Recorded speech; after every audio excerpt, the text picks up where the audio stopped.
Alright, ladies and gentlemen, because you have noticed this Moses, aka to speech is in there. Break it down. So today we are on GBP NZD and we are analyzing the chart from 1 hour time frame down to the lower time frame. Okay, so the first thing to do when you see a chart is to draw your support and resistance. That is very, very important. Okay, here's my support and now the resistance. Okay, so after drawing the support and resistance, you want to make sure you draw one more thing, and that's the key level. Remember, your key level, which are very, very important. And what are key level? They are area of reversal point. That is a place where the market is having rejection, support and resistance are forming at that point. So it's the reversal point, and also it's called the key level. Now let's mark our reversal point. In this market, okay, the reversal point here is starting from here. Okay, let's keep drawing it. Let's keep drawing it. Let's keep drawing it. Okay, are you noting that?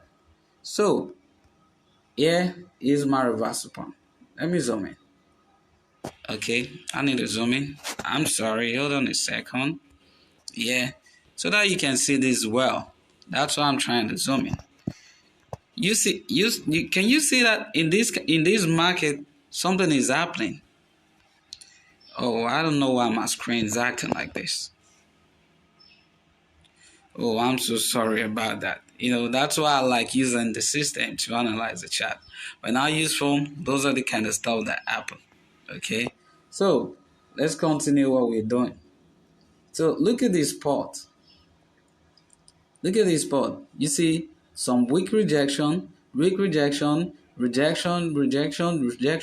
You can see a lot of rejection. Okay, the market form a support in there, break it, then touch it again, turn it into a resistance, came down, touch it again to form a resistance, then eventually break it. So turn it to a support again, then the support again, and the support again. So that simply means the pot is a key level, a strong key level it is. Okay, so you need to know that kind of key level. So let's now break it down. So you need to wait for the market to reach that key level. Okay, this key level before you take your trade. Why? Because it's a strong zone where the market makers are entering the market, and you want to flow along with the market. You want to do that. So, but you can't just wait. This is 1 hour time frame. It might take a lot of hours before you see that kind of key level come true. So you need to break down the market. This is an uptrend market. So you need to break down the market by going to lower time frame. So let's go to 5-minute time frame. Because in 5-minute time frame, we want to analyze the chart again, mark some key support and resistance. Okay, so after marking key support and resistance, we need to draw our key levels as well. I don't know why my trading view is acting this way. That's why I like using the trading view on phones. On system. The trading view kept giving me a little trouble. I don't know if you experienced that. So let's just continue drawing our support and resistance. So this is our support. We are breaking it down the lower time frame as well, and this is our resistance. So this is our 5-minute time frame. Remember, the 5-minute time frame says this market is moving downward, and remember, in the higher time frame, it's an upward movement. So since it's an upward movement in higher time frame, you want to be looking for places to buy. Okay, places to buy. Now look at that key level I just marked right now. This is our 5-minute time frame. Remember, this is our 5-minute time frame. So, and this key level is showing an area of support. This is support. This is the area of support. This spot, you can see it's an area of support. The market ranging then went up. Yeah, they started going. Okay, so that's an area of support. So those are the kind of areas you want to be marking in case, because in the higher time frame, we're buying the market. We're buying it. And look at what happened in there. Look at what happened. So once the market get there in the future, you see what happened? Once the market get there, it shows a bullish engulf candlestick. And then it's a good time for you to buy. Okay?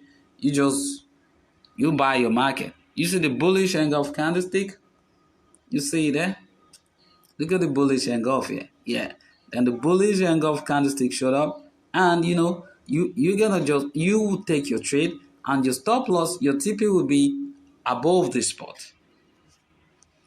Let me zoom this out a bit. Yeah, your first TP will be here. Yeah, that will be where your TP is gonna be. Okay, that's where your first TP is. So when your TP gets there, your your stop loss will be below this spot. This spot you're looking at, where this pip line is, that's where your stop loss is. Because you don't want to be risking too much for too less. No, you want to be moderate, okay? You want to make the market to be moderate, okay? So that's what I mean. So that's how to break the market down. Always make sure you analyze from the higher time frame. Once you get to the higher time frame, you want to note exactly where the market is going. You know, in the higher time frame, the market is going up, okay? In the higher time frame, the market is going up. So since the market is going up, you want to be looking for a place to buy in the low time frame. So that's what exactly we did in it. We went for, a place to buy. So, and the good place to buy is this spot. This spot you're looking at it. Yeah, this spot. That's the good place to buy. Then you just open your position, then your stop loss a little bit below this place, your TP above here. So your first TP will be there in the lower time frame. You know, this is the 5-minute time frame, and that's where you want to be taking your trade. You remember? So your first TP here. So let's just look for our second TP. Okay, our second TP will be another area of rejection. Okay, a weak rejection. Look at this spot. You see a lot of weak rejection, including this spot. Here it is. Can you see that? A lot of weak rejection. Yeah. So that will be where your second TP will be. Your second TP will be at that pot. Okay. So that's okay. I need to zoom this in so you can see this very well. That's where your second TP is. You can see that clearly? Yeah. That's where your second TP will be. And your first TP a little bit below it. So that's how to analyze the chart. You go to your higher time frame, higher time frame starting from 4 hours, 2 hours, 1 day, 1 hour. Okay, you can use the 1 hour time frame just like we use it in there. In the 1 hour time frame, we notice that the market is an uptrend market, and we don't be looking for every opportunity to buy. Okay, we want to be looking for every opportunity to buy and look at it, get out, and look at it in this 1 hour time frame. Look at the spot. This is the support, and this is the support. So when the market got to the support in the lower time frame, you need to go to the lower time frame to look for a bullish engulf candlestick. And when the bullish engulf showed up, you want to take your trade. Your first top TP will be here. Your second TP will be at the spot. It's as simple as that. It's a very, very simple way of analyzing the chart without using indicators, okay? So that's how to analyze the chart. So please do me a favor. Click the subscribe button. Like this video. I really appreciate it if you do. Thank you very much.